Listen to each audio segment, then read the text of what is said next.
doesn't mean Canada's done, but this is just going to be the process to get in and refederate this thing. Welcome to the show that the fact checkers warned you about.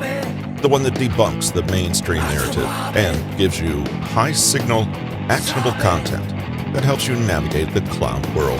It's Bomb Thrower TV with your host, Mark Jeftovic.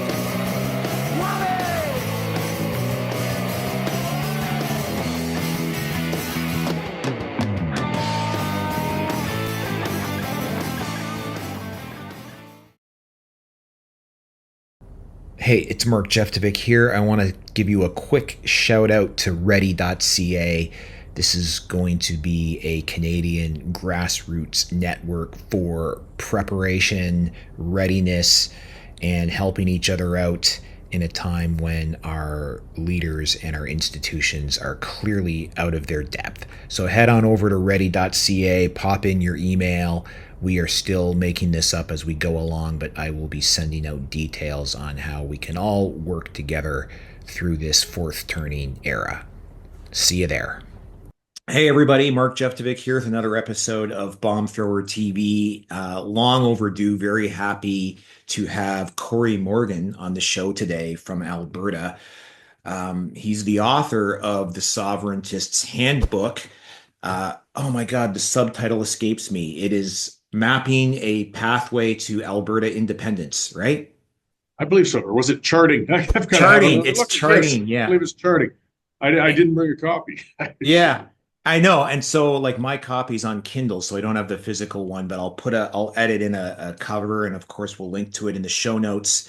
We met because we did the audio book for your book when it first came out, and at the time we thought, there will be a time in the future when this topic is more front of mind, and I can't think of a time where it's more front of mind than right now in the federal election run to one of the most, I don't know how to describe this election cycle. We come from two completely separate parts of the country, but I think we're on the same page in a lot of aspects of this. And let's just start with your background. You're born and raised in Alberta, right? I am, yeah. I was born in Red Deer, raised in Banff, and live just outside of Calgary now. Yeah, nice. And you were pretty early in politics. You were involved in the Reform Party back in the day. Were you a founder of the Alberta Party or the Alberta Independence Party? Yes, actually, it's kind of a convoluted story. So there was an Alberta Party, it was called. It was a provincial party. It was registered. It was actually formed by one of Alberta's first elected senators. And I got frustrated with that, being young and hyper and an alienated Westerner, and myself and some others broke off from that and formed the Alberta Independence Party about 1999, and which was an independence-minded party wanting to go further. Ralph Klein was in power. Jean Chrétien was the prime minister, and we felt it's time to make that full-out push for independence as the the battles look so similar to where they are today. It's just so little changes. Yeah, and one of the things you wrote in the book, a quote I pulled out is Canada's entire political system is imbalanced. It's designed to treat the outlying provinces as resource producers to be plundered for the benefit of the center of the country. Provinces beyond Ontario and Quebec are not considered partners within Confederation so much as vassal states beholden to Ottawa. Yeah, I get pretty colorful in the writing, but there's truth to it. And part of what I cover in the book too is it's not a matter of being, personal or knocking the people of Quebec and Ontario necessarily. It's the system. That's pointing out the system that made sense perhaps in 1867. But now that we've got such diversity across this country and different population balance and different industrial development, this system is really serving the outlying provinces very poorly, and it seems to be impossible to change it from within. Yeah, one of the statistics I picked up from the book is, this system was designed when 4% of the country's population lived in Alberta, and now it's, what is it now, 30, 35? It's not that high. I believe Alberta is making up about 12 or 13%, but we make up about 15 or 16% of the GDP. so that there's part of that imbalance that's going on in a sense as well. It's a prosperous province. Yeah, I mean, and a lot of that is the oil and gas fields. Yes, and then actually, yeah, with that stat we're talking about, when you bring in Saskatchewan and British Columbia that are alienated, then you're getting into that larger amount of the population. It's Right. still very underrepresented when it comes to political representation and ability. And you know what's strange now is so much of the prosperity of the Western provinces is generated from oil and gas, and of course there's the the breadbasket of the world as well. But this hostility towards fossil fuels from this last liberal government, and I don't know how that's going to continue if there's another liberal government. Yeah, there's been an ideological anti-oil and gas movement. I mean, Justin Trudeau, that was his legacy. He wanted to be the man who tackled world climate change, and he felt that through shutting down conventional oil and gas industries, essentially, I mean, what was the means to do it? He did so through C-69, which, we'll probably talk a little more about Carney, but that's an anti-pipeline bill that basically regulates it to death, trying to get product to market outside of Alberta. It was a sneaky way to kind of shut down the development out here by not outright banning any of it, just as long as you choke off all the ability to get it to outside markets. You want to go farther back, of course, Pierre Trudeau wasn't so much anti-oil and gas. He just didn't care about it until he saw it as a resource all of a sudden that was valuable to Canada. He was indifferent to it until the price shocks of the 70s. And then he brought in the National Energy Program and made a resource grab that we still haven't forgiven him for. Uh, but yeah, Alberta and Saskatchewan, BC, with their energy sector, certainly don't feel loved by Canada and the governments centrally, particularly the Liberal ones. The Liberals have had a long history of demonizing the Western provinces. Chrétien, you quoted him. I don't like dealing with Westerners, and Trudeau, screw the rest. We'll take the rest. Yeah, Did he actually say that, or was that just sort of the sentiment that you coined or encapsulated? no, that was Trudeau's advisor. I should have my book. It was his name, and I have that on hand. That was one of Trudeau's prime campaign advisors. That's what he outright said. That's Trudeau Senior we're speaking of. Yes, of course, the Uh, elder. Yeah. and again, it really drives home the core tactical advantage in keeping the West alienated and campaigning towards central Canada. Again, whether or not a person wants to take it personally, it doesn't matter. If you want to win and become government candidate, you have to campaign to the center.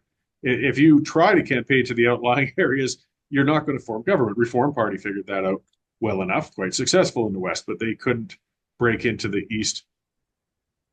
So that screw the West, we'll take the rest tactic is still in use today, and you can somewhat see it. Yeah, I mean, it really, I'm sitting all the way over here in Ontario. I'm like right in the belly of the beast. And when you analyze the dynamics of this country, I think it was Greg Foss, who's like a Bitcoiner, famous Canadian Bitcoiner, described the Canadian electoral process when he was on a US podcast. And he said, the West feels alienated because on election night, the election's already been decided by the time the polling stations even close in the West, in the Western provinces, because it really all happens in Quebec and Ontario. Yeah, and that's the truth of it, and the nature of our system, even the nature of the time zones makes that happen. It was so clear for folks like me who were a little more gray in the muzzle when the days when we had nothing but legacy media to watch an election. So the elections in the 80s, we weren't allowed to see any coverage of what was happening in the election until the polls closed out west because they didn't want it impacted. So no television, no radio, no nothing. You didn't know unless you phoned somebody in Eastern Canada because they were getting the coverage. So then, 8 o'clock, the polls close out in Alberta. The TV's allowed to show us what happened. And that's where we see, yeah, it's already been declared for such and such party because, of course, all the votes have been counted in Eastern Canada. So, aside from just the electoral reality and time zone reality, the psychological reality of how that drives it home. You turn on your TV and wait for them just to basically tell you it's Who done. won? Your votes don't matter any further after Yeah. that. That's just who's got a few more seats here or there. Yeah. And then I was, I actually broke out the transfer payments, the equalization payments, and so like have the Western provinces ever gotten any? Um, Alberta received, I think, 90 million. So they received some way back in the 60s when the program first came about. I believe Saskatchewan received a few billion cumulatively over the whole period of the program. And BC, I'm not sure about them offhand. I'd have to look into it, but it's all minuscule when compared to what goes to the Maritimes and Quebec in particular. Ontario at times has been a contributor. Right now, Ontario is a recipient of equalization. And yeah, and that's just one aspect of the transfers where the West doesn't do well. It's the most flagrant one, but we kind of get shortchanged on all of them. I mean, I'm looking at last year's numbers. So like the eastern provinces, you have Newfoundland, 218 million, Prince Edward Island, 610 million. Nova Scotia, you get into the billions, 3.2 and 2.8 for Nova Scotia and New Brunswick. Ontario got half a billion last year. Quebec, 13.3 billion. Yeah, Like it just leaps off the page. And then Saskatchewan, zero, Alberta, zero, British Columbia, zero. And a lot of that, like, is this just a trope or is it real? Like, this is Alberta and Saskatchewan oil and gas and wheat revenues funneling over here. yeah, it's real, and that's what's happening with it. And there's some selective calculations in the formula. That's part of why, for example, Quebec's revenue from hydroelectric uh, production isn't factored in to the formula. Yeah, I saw a So tweet of that. Yeah. yeah, Oh, a bit more of so that. they've got billions in revenue that comes in that doesn't get applied because I mean the theory of equalization, which grates on me as a classical libertarian minded person, anyways, is that we should always be drawing from the wealthy and pouring it into the less wealthy to make sure everybody's got equal services. Well, if you're going to follow that doctrine, which I don't particularly like anyways, I feel we should move the people to the money rather than try to move the money to the people. But if you're going to do it, then you should calculate it equally all the way across the board with all of the sources of revenue before seeing who needs more to command equal services or not. But then Quebec gets exempted on a whole bunch of them. That province should not be qualifying for such a massive transfer like that. But welcome to Canadian politics because, boy, oh boy, we always want to keep Quebec happy because what might happen? Well, they might separate. Well, it seems to have been a pretty successful tactic for them. I mean, Quebec, I've been saying for a long time, Quebec has been the dog wagging, the tail wagging the dog of Canadian politics forever. I'm sure that's not an original insight. And the bogeyman is Quebec separation, but here we have the West, which is practically funding the rest of the country that is experiencing this animosity and this what's the word I'm looking for? Disenfranchisement that is talking about separation. And yet that doesn't put some existential dread into the Laurentian elites or the policymakers in Ottawa. Why do you think that is? It's because the West hasn't put together an effective, well organized independence movement that's brought it close enough to look like a realistic possibility, which I'm sure will lead to it. Looks like the stars might be lining up where that's going to change pretty quickly, actually. Uh, there have been ebbs and flows of support for independence. I mean, in the 80s, the National Energy Program, a Western Canada Concept member got elected in Alberta. So, I mean, they were beginning to be electorally viable. But it did calm down through Reform Party. People kind of grasped that thread and said, "Oh no, there's hope. We can change from within."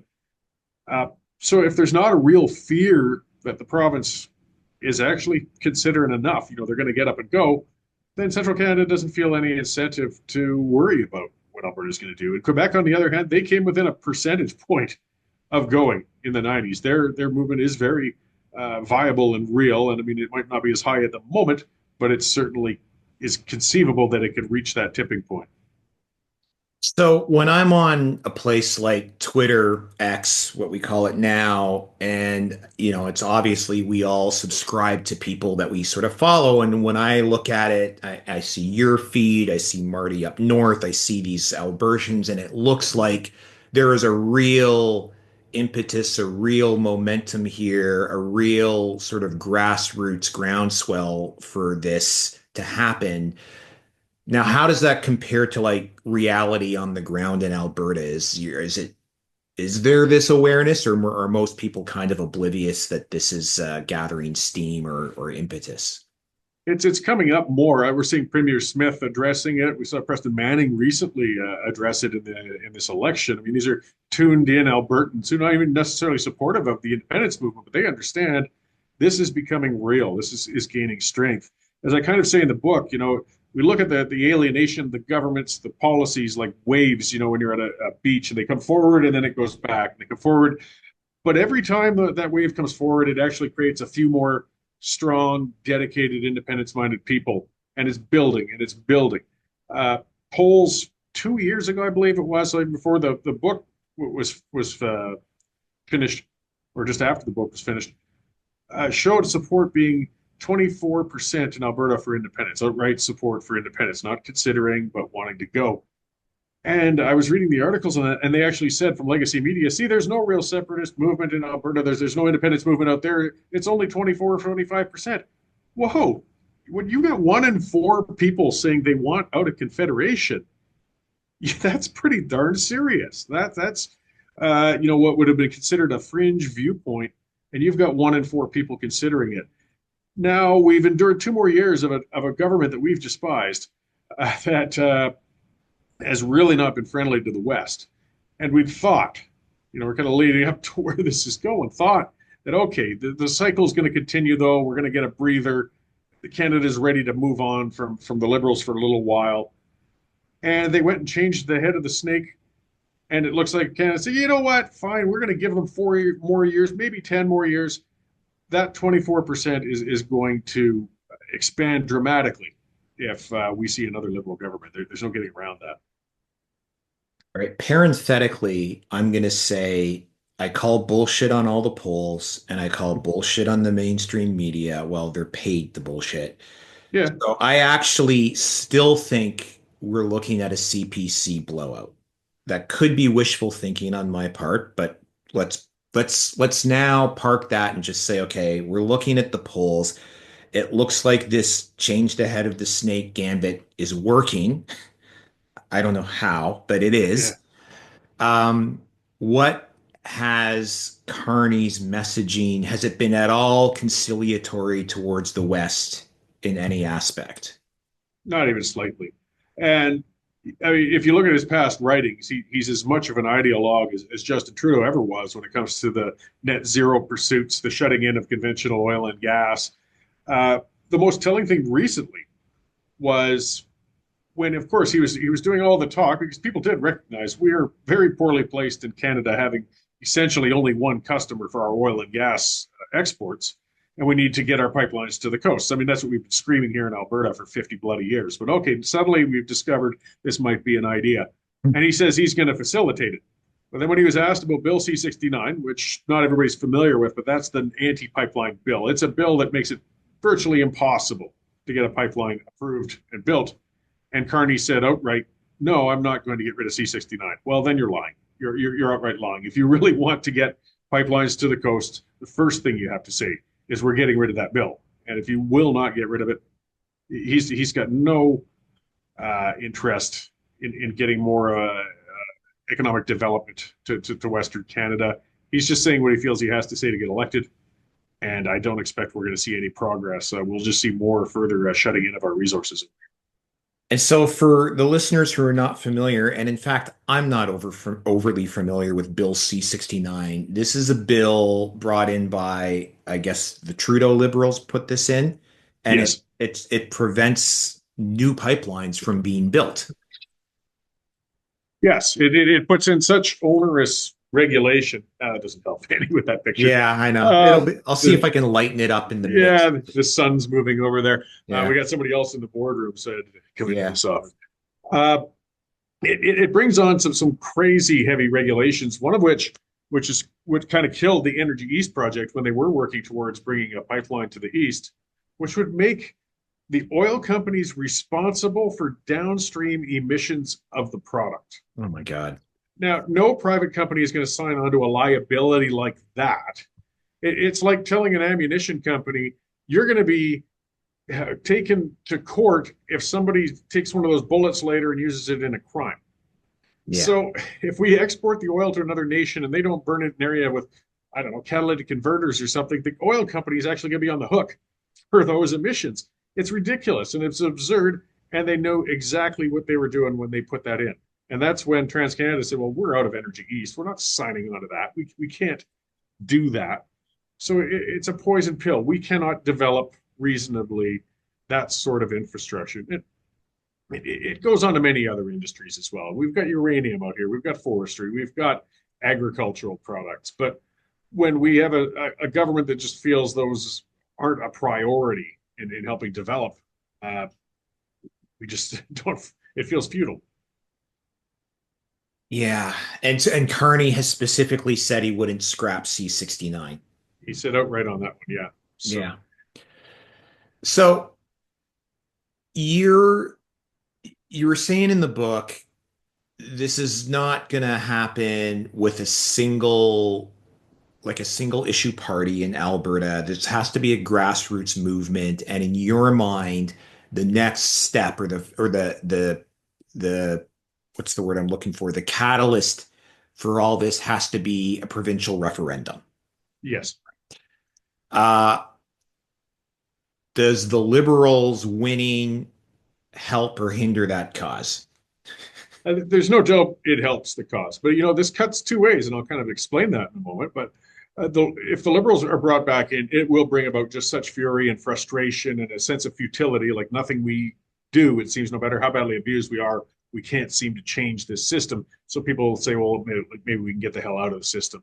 And that can lead to the better organization of groups on the ground. As far as the party aspect goes, as I said in the book, it would have to go. What we need is the proper framework and legislation so citizens can initiate that referenda.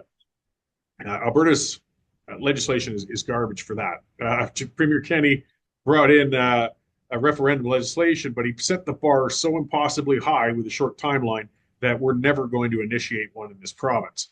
So Premier Smith would have to amend that legislation. I think the first step is people saying, okay, give us that ability, Premier Smith, that, we're not playing by the spirit of that legislation by leaving that bar that high. We want to see it amended and brought down. And I suspect there's a number of members of the legislature who would support such a move to amend that legislation. Premier Smith was already asked about independence. And just the other day, she said that that's in the hands of Albertans. We're not going to do it as a government, but if they initiate a referendum, that's up to them. So it's Interesting. Kind of an implicit way of saying it's a threat. She won't support it, but she's not going to stop it. She's saying it's a democratic right. So the movement would have to get on the ground. It would need some sort of leadership, and that's difficult when you don't have a party. Mm-hmm. But groups can do such. There's still four parties out there with independence mandates in Alberta, and they rarely can garner more than 100 votes at a time in elections. But there's also a group called the Alberta Prosperity Project, for example, which is an independence-minded activist group, and they've held meetings with hundreds and hundreds of people showing up in town halls all around the province already. That's exactly the sort of movement that could spawn a referendum if the legislation was tuned. So, I mean, that would certainly be a catalyst and get things rolling fast. The other part I talked about, though, is if the Conservatives get it, which is very possible still. We'll see. I mean, it's only halfway through the campaign. I think it's going to happen, but I was going to ask that if they get in, like, can this be like, can we kick the can? I mean, I would love the country to hang together, is my personal sentiment. But do Albertans, do separatists like you say, no matter what happens, I just want a path to get out of this confederation? Well, people like myself, I mean, I feel it's the system is too inherently broken for us to pursue any other path. Even if it's going to take longer, we still have to pursue that path. Something I talk about in the book is that possibly we just need something to tear down the engine so that we can rebuild it. Maybe Canada still could be a concept, but we need a new contract. We need a new agreement. Mm-hmm. And nothing less than a province tearing out is going to give the appetite across this country to sign into a new agreement. When it comes to the Conservatives, I mean, it would slow down the more immediate rage. But as I say in the book, it's the long-term frustrated independent supporters like myself. They get created by Conservatives, not Liberals. we expect the Liberals to screw us. It's when the Conservatives screw us that we really become pissed off. It was when Mulroney gave the CF-18 contract to Montreal rather than Winnipeg because he wanted to pander to Quebec. By every other aspect, the bid from Winnipeg was superior, but he needed votes in Quebec, so he gave it to Quebec. Right. Likewise, Polyev, he will not get rid of supply management. He's made that clear, even though it's a Quebec-based policy that really kind of screws Canadians across the country. Can I Other, can I quickly jump in and sure. is it possible to give viewers the Reader's Digest explanation of what supply management is? Because I'm a Canadian, I hear it every election, I still don't understand it. Sure, certainly, and it's been a pet issue for me as a libertarian because it drives me bananas because it's such an anti free market policy Yes. that I just maddens me that any conservative can claim to support it. So it's a policy that was brought about, I believe, in the 60s. It's to protect the dairy industry. It also applies to poultry and eggs, but it's the dairy is the big piece of it. And what it does is assigns quotas. If it limits and controls the exact amount of production of dairy products and then sets the price for it. So something that showed how stark and how bad it is was a dairy farmer in Ontario actually put out a video showing dumping 40,000 liters of milk down the drain. Yeah, And I he said saw that. outright, because this is how bad this policy is. If he overproduces beyond the quota that he's assigned, it is illegal for him to even give the milk away. He can't give it away. He can't sell it. He has to dump it down the drain. Or my wife actually grew up in a dairy farm. Her father had a quota for cream, but he didn't have a quota for milk. So they would produce from the cows. It was just a small operation, skim the cream, sell that. The family would consume as much milk as possible. The rest was given to the pigs because, otherwise you can't do anything with it. It is an artificial market. Plus, parts of that supply management whole program impose huge tariffs on any incoming dairy products coming from any other country. So it's impossible to compete with Canadian dairy farmers. That's been a sticking point we've seen recently, of course, because I think a lot of the stuff Trump has gone on about has been exaggerated, but he's absolutely right. Our tariffs are ridiculous when it comes to Mhm. dairy. Um, it's just a bad policy. There's been policy papers written by even a former liberal. She wrote one showing the average Canadian family is paying as much as $400 to $800 a year extra on their grocery bill because of these supply managed products. Now, the root of that issue, when you look at the balance of dairy farms across Canada, Alberta has something, 500 of them, I believe, or something like that. Ontario has a few thousand, and Quebec has something close to 6,000 of the dairy farms. It's very Quebec focused. Another irony of it is they said that this supply management system will protect the family farm. When they brought it in, there were 140,000 dairy farms across Canada. Now there's 11,000. What Mhm. it's done is made it you have to be a large operation to purchase those quotas. The quotas themselves became a commodity. To buy a quota to produce dairy, you have to spend a fortune. So this system is very entrenched. They're a very effective lobby. They lobby the liberals and the conservatives, and being Quebec focused, every politician is terrified of touching it with a 10-foot pole. During the last leadership race of the Conservatives, I had Pierre Poilievre on my show a couple of times, and I asked him because, as I said, it's always been a policy that bothered me. Would you get rid of supply management? And he didn't like being asked because it's just a sticking point for conservatives because no conservative can look at that. It's Soviet style is what it is. It's price fixing. It's cartels. Look at it and say it's a good idea, but they also know politically it's a hot potato with Quebec. He said, no, we won't get rid of it. He said it'd be too expensive to get out of it. So just kind of to go a little further, New Zealand and Australia used to have the exact same system. They both got out of it. And the way they did it, though, was it's true because the farmers had become so reliant on the system, they own those quotas, they are a commodity. The government had to basically buy out their quotas over time. Mhm. So it cost of quite a bit to compensate those farmers so they don't bankrupt them, throw them under the bus because they became dependent on a system that the government created in the first place. But in the long run, New Zealand's dairy industry is doing fantastic. They are exporting all over the world. They have blossomed. And Except for likewise, Canada. yeah, well, they're not allowed to sell it here. And they've brought it up. They're pretty upset with Canada's supply management system. We lost a trade agreement with the UK because of our protection over cheese with the supply management system. So, it's just a kind of aside. digression, but it does show again how much Canadian politicians will bend over backwards when it comes to protecting an industry in Quebec, but they won't hesitate to throw Alberta under the bus and Saskatchewan and such when it comes to oil, gas, and agricultural products. Okay. So I took us on a segue there. You're talking about how other policies that the conservatives have stuck to over the years have sort of put more of a floor under the independence movement than the liberals have. Is there anything else? Yeah, no, not exactly. I mean, we could point to lots of other individual ones. As I said, it's just that when the conservatives do those sorts of things, as they must if they want to win, uh, that's when the people watching it realize the futility of trying to change things. That's when the ones who are really upset with the liberals, they could potentially flare out. Well, maybe after 2 years, maybe the conservatives will fix that later. But when they realize that the conservatives aren't going to fix it either, that's when you get an independent supporter who's not going to bend from force any longer. So both outcomes of this election, I don't see an end to the growth in independence. It's just the difference in the speed and how committed some of the supporters might be. Okay. And then the other question I had, well, I want to talk about this whole 51st state business, but before we get to that, the NDPs were the previous provincial government before Danielle Smith. Yes. So that's pretty left wing. How did that fit into the dynamic in that province?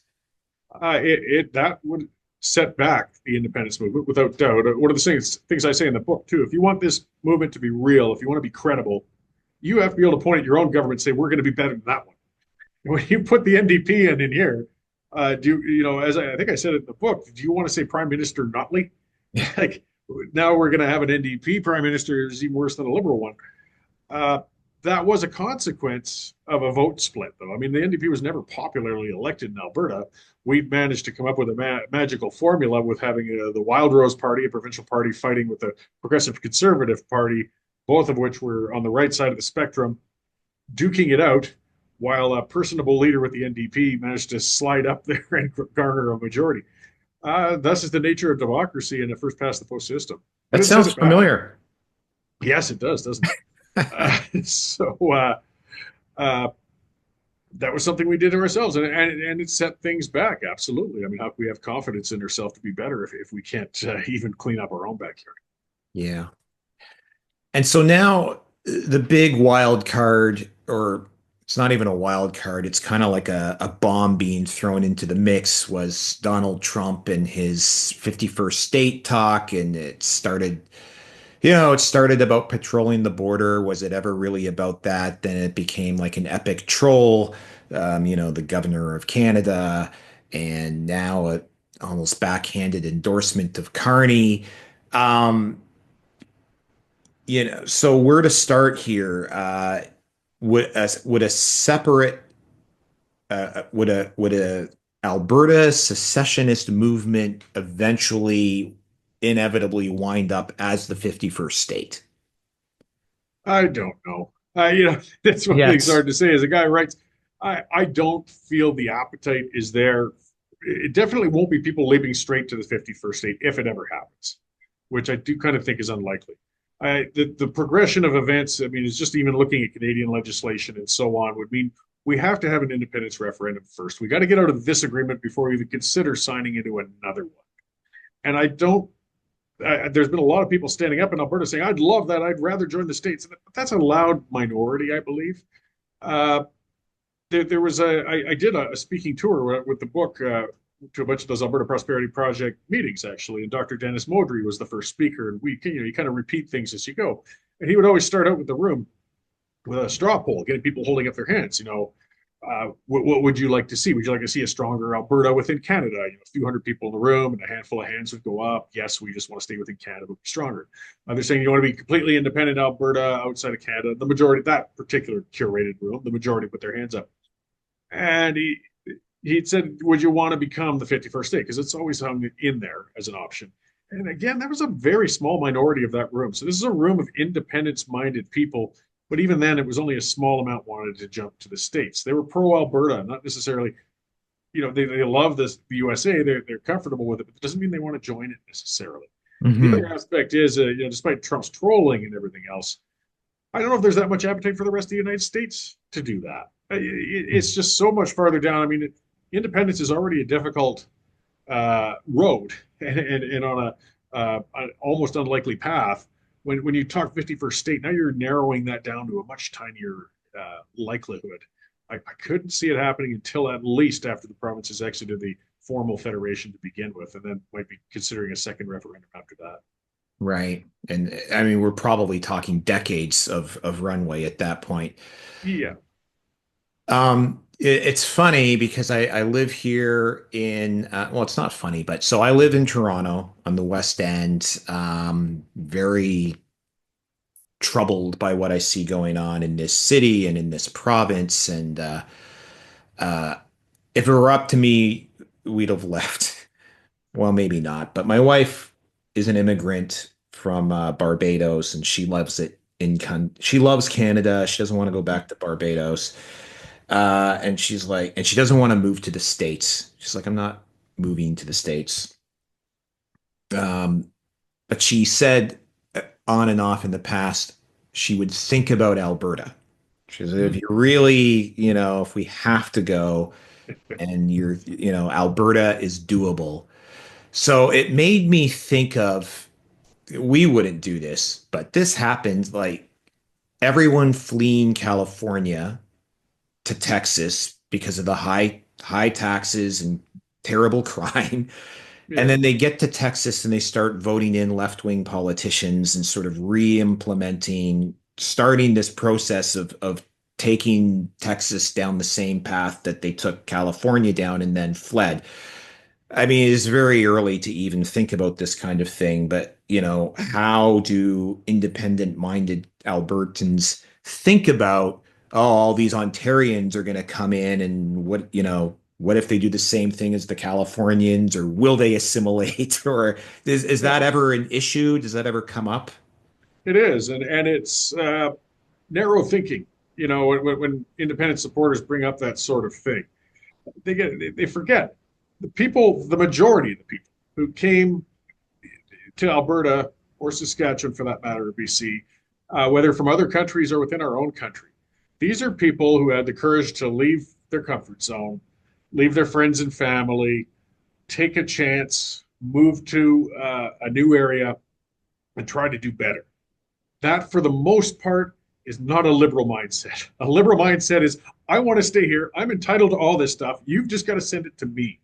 Mhm. And a lot of those people, when they get here and working in the independent circles for a long time, they, especially ones from Eastern Europe and people who come over and they see what's happening, they're horrified. They're some of the most strong independent supporters because they're saying, I went through all that to get here, and I'm seeing these assholes pulling the same stunts here. I'm going to fight it with all the fiber of my being.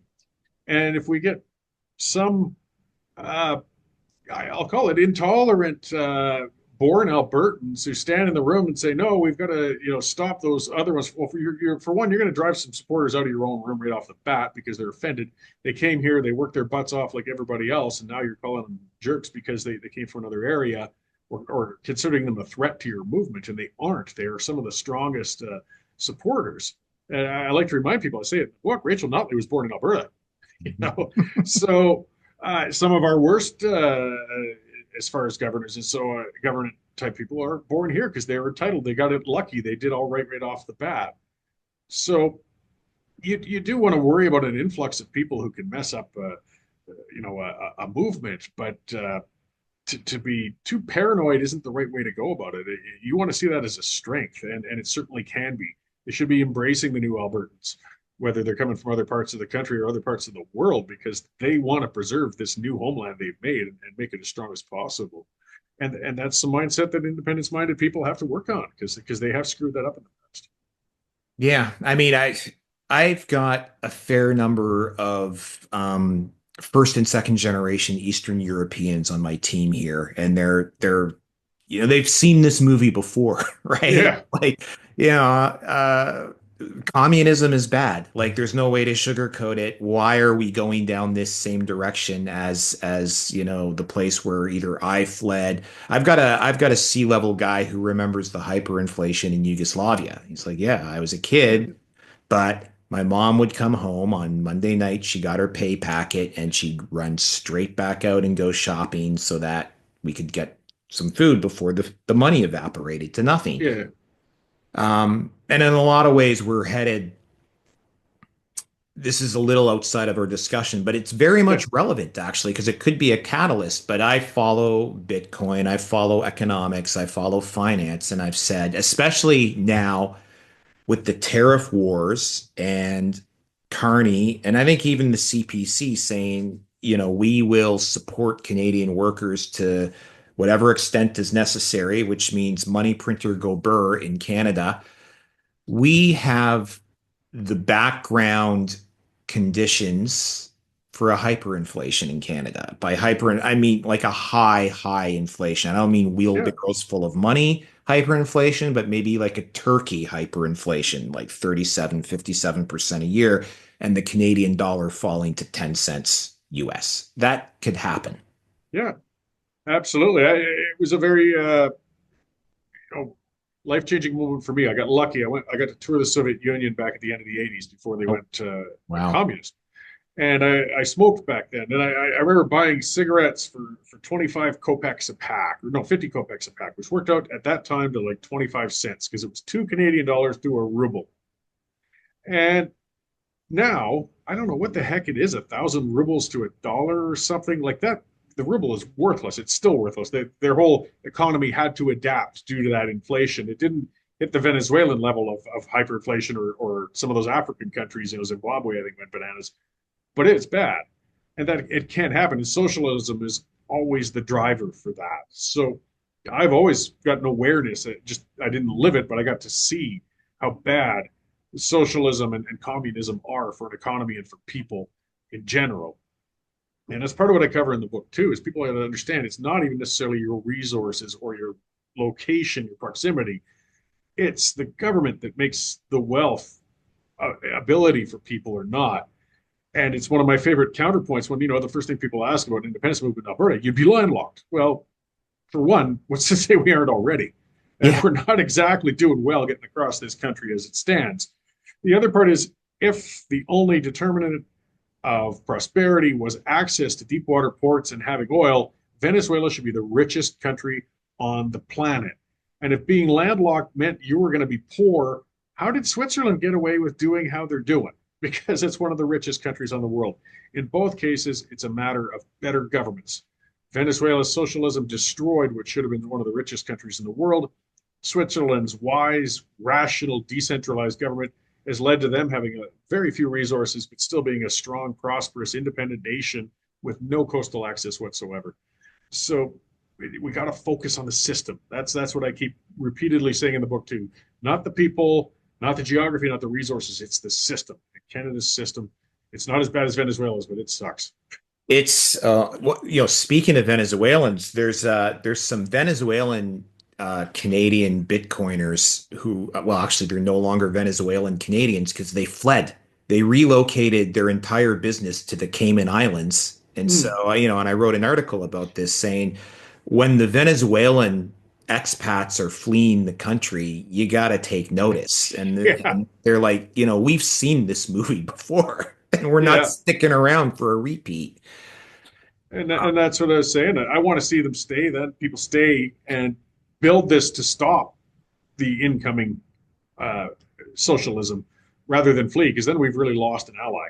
That's another thing, another reason, another point my wife makes to me when I say I want to get the hell out of here. She's like, well, if it's really that important and that big, shouldn't we stay and do what we can? Like, shouldn't we fight, not run? And as our spouses often are, they're wiser than we are. And so it's like, Yes. okay. Um, a point taken. I mean, the tragedy of it all is Canada. We're not Switzerland in the fact that as a country we're not landlocked and we're not resource depleted. Like we have it all, Yeah. right? We should be an energy and technology superpower of the 21st century. We absolutely could be. But we have this ideological, globalist, collectivist ethos from a minority of the people that Mm. that is really um, sabotaging the whole thing. And then you could even get caught up in this whole, you could go down a rabbit hole. Is it intentional or is it just incompetence? And I always err on the incompetence side. And I think it usually is. I think one of the aspects of this, though, I mean, it'd be hard to convince people in other parts of the country, even some here in Alberta.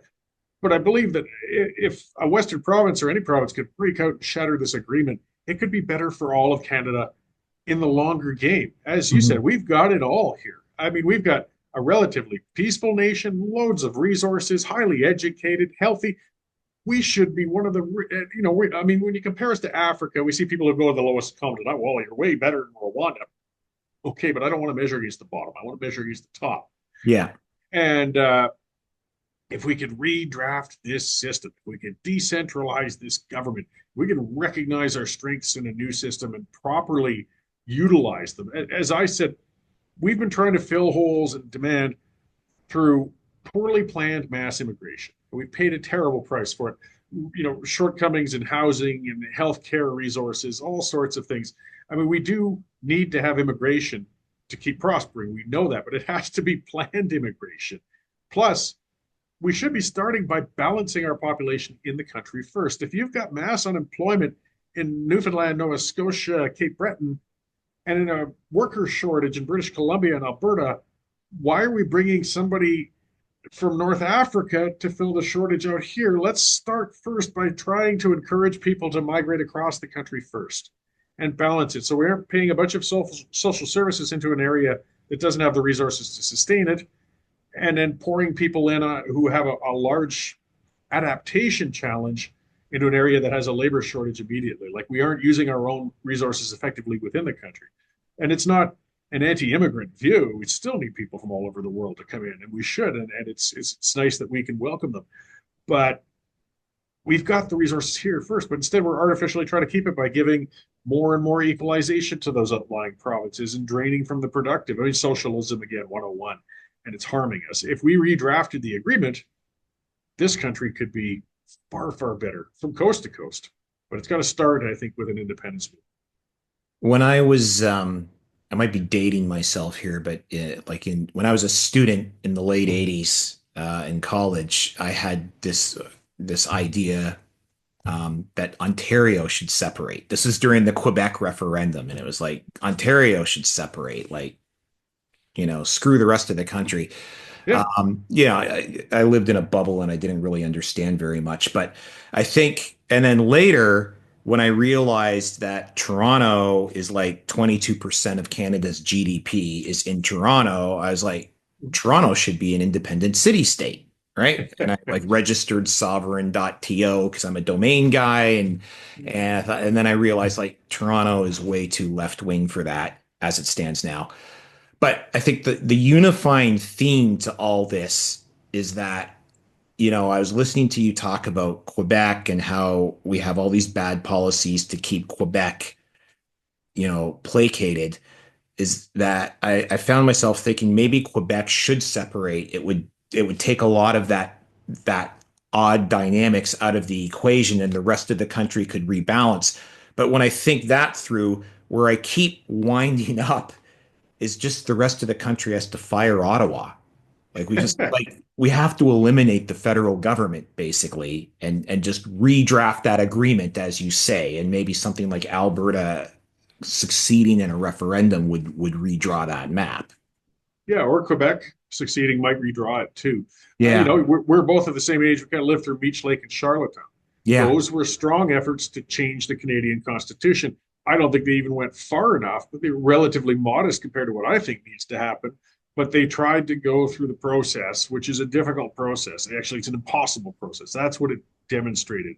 We can't change our Constitution within this country. There's not enough will. You need too many provinces all to sign on with the larger majority of the country.